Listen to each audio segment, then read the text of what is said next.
up, everybody? We are going to be kicking off a series. We got episode 1 that's going to be featuring my good friend OTIS AMEY. This is going to be called Featured Fridays, where I'm going to be interviewing local entrepreneurs, mover and shakers, and just influencers in our community. So I wanted to kick it off with OTIS. I've had the privilege of knowing OTIS now for about 5-6 years. He is one of the pastors at the church that I attend to, Midtown Church. We golf, we work out. He makes fun of me on a pretty regular basis. So OTIS, my man, thank you for coming. Appreciate the invite. I'm humbled that I get to be on season 1, episode 1. Let's go. So really, the first question I have for you is, as far as your role in being a pastor, as well as the director for the greater area of Sacramento for FCA, Fellowship of Christian Athletes, how long have you been doing this, and what was the reason that got you into it? Yeah, I've been a pastor by title now for just over a year, by actually work scoping what I've been doing for probably about 10 years now. I've been on staff with FCA coming up on 70 years. The simple answer for why I do what I do is when I was that age in high school, junior high, I never had anyone come and love on me, share wisdom, nuggets, how to be successful. And so for me, it's easy. I love being on campus, pouring into the youth and giving back, sharing some practical truth as well as spiritual truths to give them that foundation. What do you think was your biggest inspiration? Let's talk about your current role as being one of the pastors at Midtown Church. What would you say is your single biggest inspiration to why you're doing this? Hands down, that's easy. It's my mom. So growing up, being the youngest of 4 boys, every single day, even when our parents visit us now, Bible, coffee, she's in the Word, and those things that she used to speak and pray, over our lives, I've seen those things come to fruition, and I've seen the power of prayer and the power of following, God. So for that reason, I do the same things with my kids now, and that kind of teed me up and set me up for doing what I do now. Love it. So here's a big one.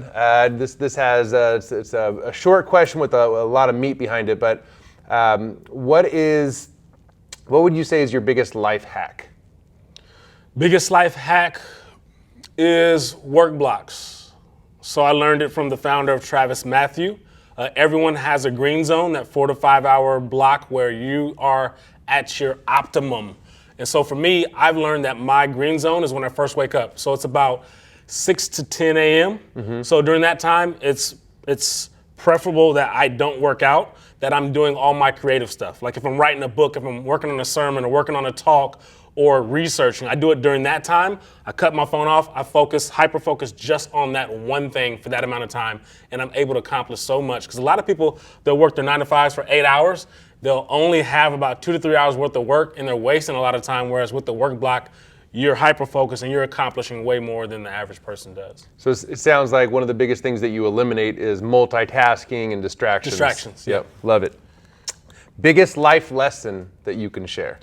Man, biggest life lesson on the spiritual side would be to surrender your life to Christ, trust God's plan for your life. But on a practical side, is because I've done that, is that you don't have to wait to be great.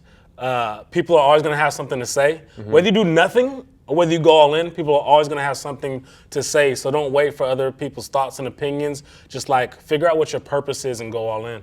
I guess that's the answer. Yeah. Figure out what it is and go all in. Love it. So obviously, before your current role now as being a pastor, before FCA, local legend in the Sacramento area, Sac State Hornets. I know that you're a big Hornets fan, and then you went on to play in the NFL. So what would you say was, the number one thing that you did that prepared you for that success as an athlete?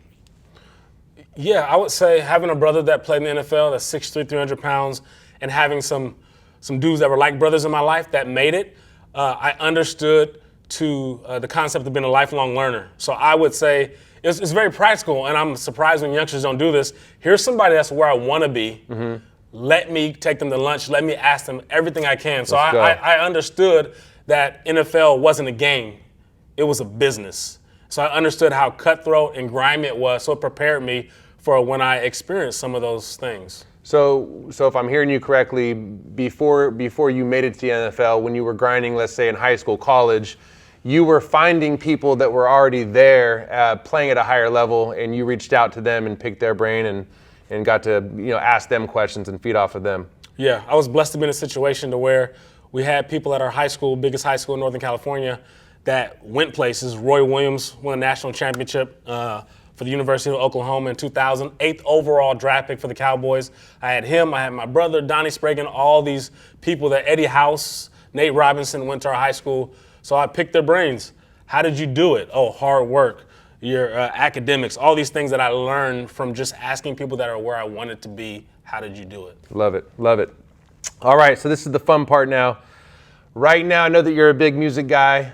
So right now, if we were in your car driving, what would be the top 3 musical artists that we're hearing, that we would hear you playing right now? Top 3. Man, that's tough. Number 1 would be Tim's.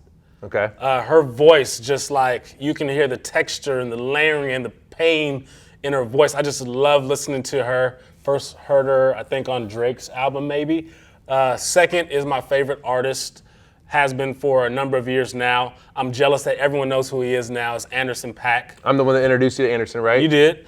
Hands down, the best NPR Tiny Music Desk concert that there is. Is Anderson's. Is Anderson's. Love it. Third, I got to go with somebody from the Bay, so I'll say Rex Life Raj. Let's go. Played football at Boise State, played D lineman, has a new album talking about the pain he's dealing with his mom passing. But just like, I don't even know how to categorize. It's not rap. I don't know what it is, but yeah, it's a vibe for sure. And you heard it here first. Otis did agree that we will be seeing him live on October 30th. It's hard to get this man out of the house. 3 kids, beautiful wife, busy schedule, but we're going to go see Rex Live Raj. Top 3 places to eat in Sacramento for you. Goodness, I'm so simple. You guys are going to probably boo me for... Don't say Chipotle. So, Crew. Okay. Crew. Let's go. You opened my eyes to Crew. First time tasting raw oysters. First time eating anything raw in my life was at Crew. Took my wife there like literally 2 weeks later.